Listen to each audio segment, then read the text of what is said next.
Hola a todos. En este nuevo vídeo voy a intentar explicaros cuáles son las tres leyes de la dinámica, las conocidas como las tres leyes de Newton del movimiento. Son tres leyes, tres principios generales que están presentes en todos los ámbitos de la naturaleza y afectan a todos los cuerpos que tienen masa. Una pelota cuando juegas al fútbol, al tenis o al pádel, un avión cuando quiere volar o un coche cuando se desplaza por una carretera. Todos los cuerpos que tienen masa están sujetas a estas tres leyes y no hay un solo cuerpo que se escape a estos tres principios. Para poder realizar esta explicación voy a hacer uso de vídeos y también de esta aplicación de la Universidad de Colorado, que tú mismo puedes abrir y utilizar para poder estudiarla y profundizar los conceptos. Se llama Fuerzas y Movimiento y basta con que pongas en Google PHET, Fuerzas y Movimiento. Bueno, pues si va todo bien, cuando acabe el vídeo, que es teórico, lo habrás entendido. En futuros vídeos acompañaremos la resolución de problemas, que es la aplicación directa de estas tres leyes pues, a las situaciones numéricas. Vamos allá. Bien, para explicar la primera ley de Newton, me gustaría que vieras este pequeño trozo de vídeo de la película de dibujos animados de Wall-E. Observa qué es lo que le sucede al muñeco que trabaja en un basurero cuando está en el espacio en ausencia de rozamiento. Fíjate cuál es su única forma de corregir la trayectoria que lleva. ¿Vale? Observa lo que hace con el extintor. Cada vez que quiere cambiar la forma en la que se mueve, necesita impulsarse. Si no se impulsa, mantiene la forma en la que se está moviendo. Esto que acabas de ver es una manifestación muy bien llevada a la película de dibujos animados del principio de la inercia, que nos va a decir que cuando sobre un objeto no actúa ninguna fuerza o todas las fuerzas que actúan se anulan entre sí, solo pueden pasar dos cosas. Una es que el objeto, si estaba en reposo, siga manteniéndose en reposo perpetuo.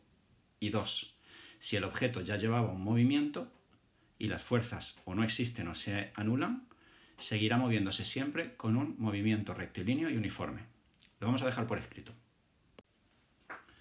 Bien, pues para explicar la primera ley de Newton, entonces, a la vista de lo que hemos apreciado en el dibujo, diremos que si sobre un objeto de masa m no actúa ninguna fuerza, o si actúan varias pero se contrarrestan, es decir, si la resultante R es nula, entonces ese cuerpo solo puede estar sujeto a dos situaciones. Uno, si el objeto ya estaba en reposo, entonces seguirá en reposo perpetuo, o si el objeto ya llevaba una velocidad, seguirá moviéndose con un movimiento rectilíneo y uniforme de manera permanente hasta que alguien cambie la manera en la que se mueve. Bien, para que lo veáis y veáis las situaciones, vamos a hacer uso de la aplicación de Colorado. Si trabajamos con la fuerza neta y vamos sumando fuerzas a la vagoneta a un lado y a otro, veremos que si ejercemos una fuerza, por ejemplo, de 150 newtons hacia la izquierda y también una fuerza de 150 newtons hacia la derecha, la suma de las fuerzas, la resultante, es igual a cero y el objeto ya está en reposo. Si nosotros ahora aplicamos la tecla de inicio, pues vemos que no pasa absolutamente nada. Eso implica el primer caso de la primera ley de Newton. La suma de las fuerzas es cero, el objeto estaba en reposo, el objeto se mantendrá en reposo. ¿De acuerdo?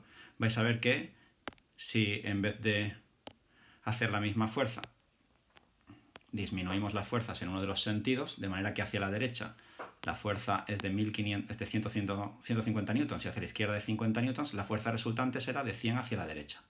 Si ahora en esta situación le damos al botón inicio, veremos cómo la vagoneta, que ya no está equilibrada, empieza a moverse. Pero este será el segundo caso. Bien, vamos con la segunda propuesta de la ley de inercia. Vamos a ver un caso en el que tenemos un objeto, podemos conocer su masa, una masa de 50 kilos. Vamos a poner el velocímetro o acelerómetro en este caso y vamos a aplicar una fuerza. Si nosotros dejamos tranquila la caja y por lo tanto no existe ninguna fuerza actuando sobre ella en la horizontal, el objeto sigue estando en reposo, que es el mismo caso que antes. Ahora vamos a aplicarle una fuerza, la que nosotros queramos, una fuerza de 200 newtons y veremos cómo el objeto empieza a ganar velocidad. Arriba en el rapidómetro, en el velocímetro lo vemos. Cuando yo suelto la caja, por el hecho de que la caja ya estaba en movimiento, aunque la fuerza sea cero, la caja sigue manteniendo su velocidad. Estamos en un caso ideal en el que no hay fricción entre las ruedas y el raíl. En un mundo real, por supuesto, sí que existen, y nosotros lo que apreciaríamos sería pues algo como esto. Al soltar el carro de la compra o un tren en este caso, a ver si quiere, lo que haríamos sería aplicar una fuerza que supuestamente es la de rozamiento, y por el hecho de haber una fuerza en sentido opuesto, el objeto se detendría.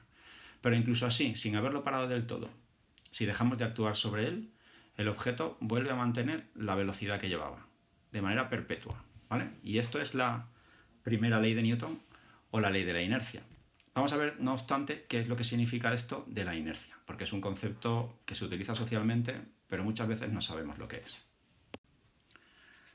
Observar ahora en este vídeo qué es lo que va a suceder con las dos pelotas que tengo encima de la mesa. Una de cuero, más pesada, y una de ping-pong, más ligera.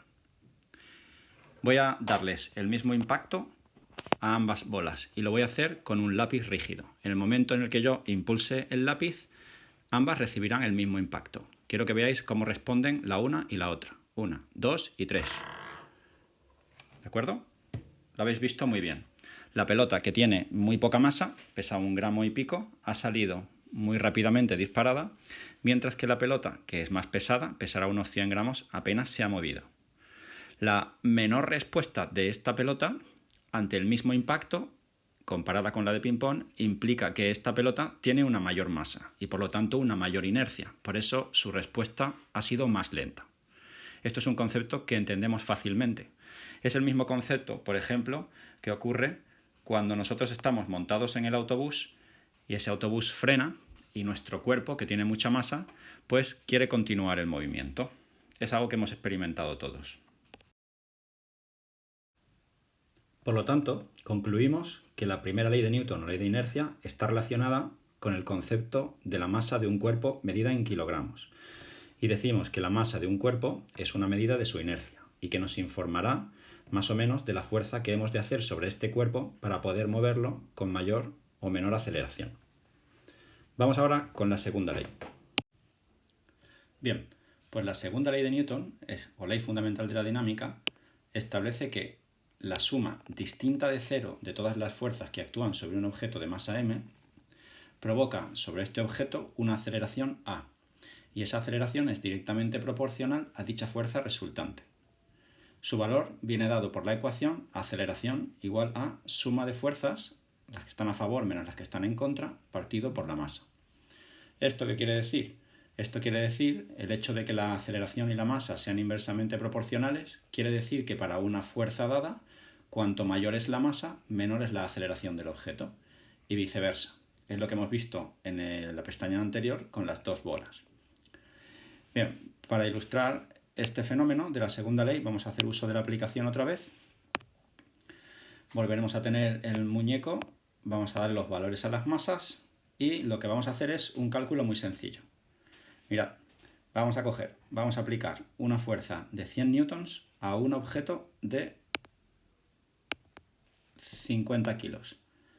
Si aplicamos una fuerza de 100 newtons a una masa de 50 kilos y medimos el cronómetro, medimos 10 segundos, que es ahora, bueno, me he pasado un poquito, pues entonces lo que haremos será calcular esa aceleración. La aceleración la podemos calcular de la siguiente manera.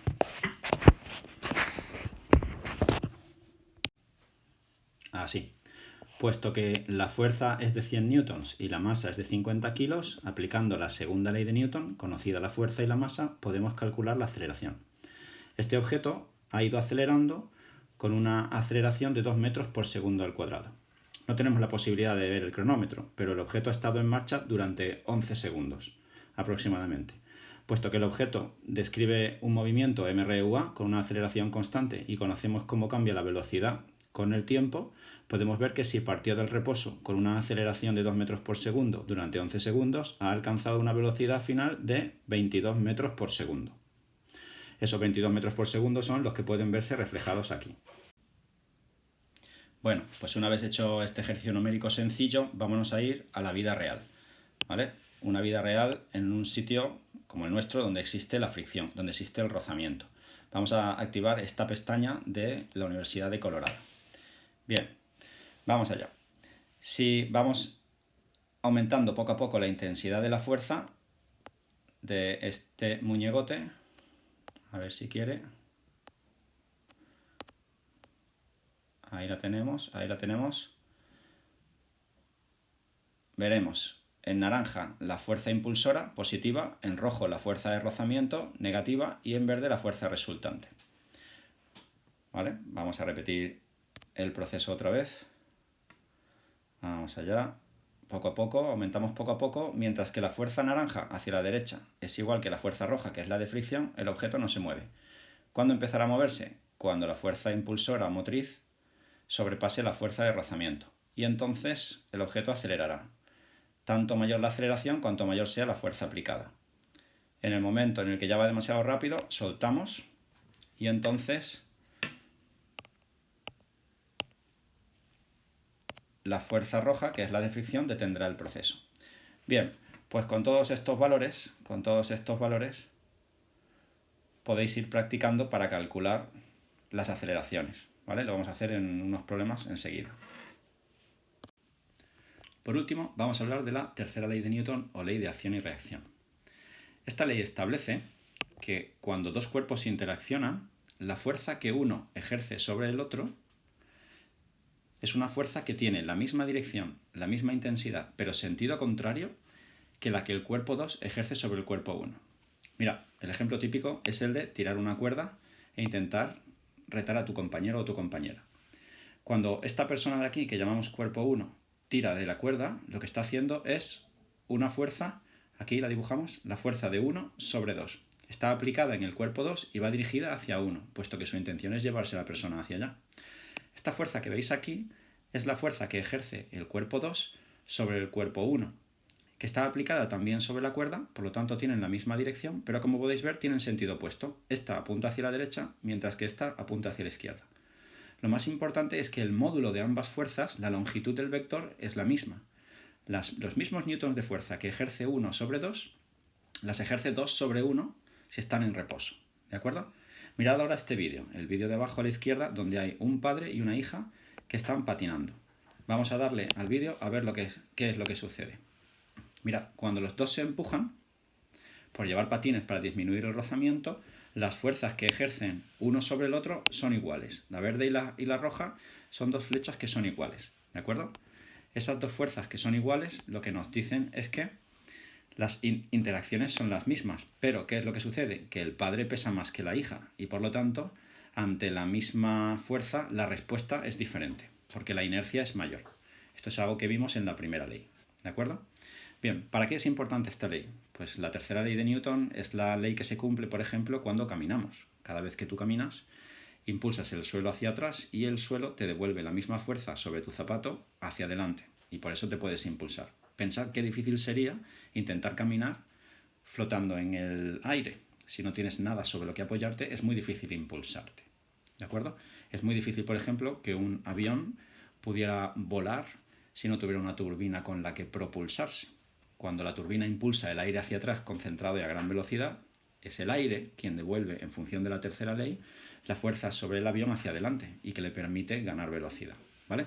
Bien, numéricamente es fácil de trabajar, pero lo haremos un poquito más adelante. Ahora lo que intentaba era por lo menos que os sonara y que fuerais capaces de enunciarla. En un vídeo posterior lo que haremos será hacer ejercicios sencillos de la primera, la segunda y la tercera ley. Espero que os haya quedado claro.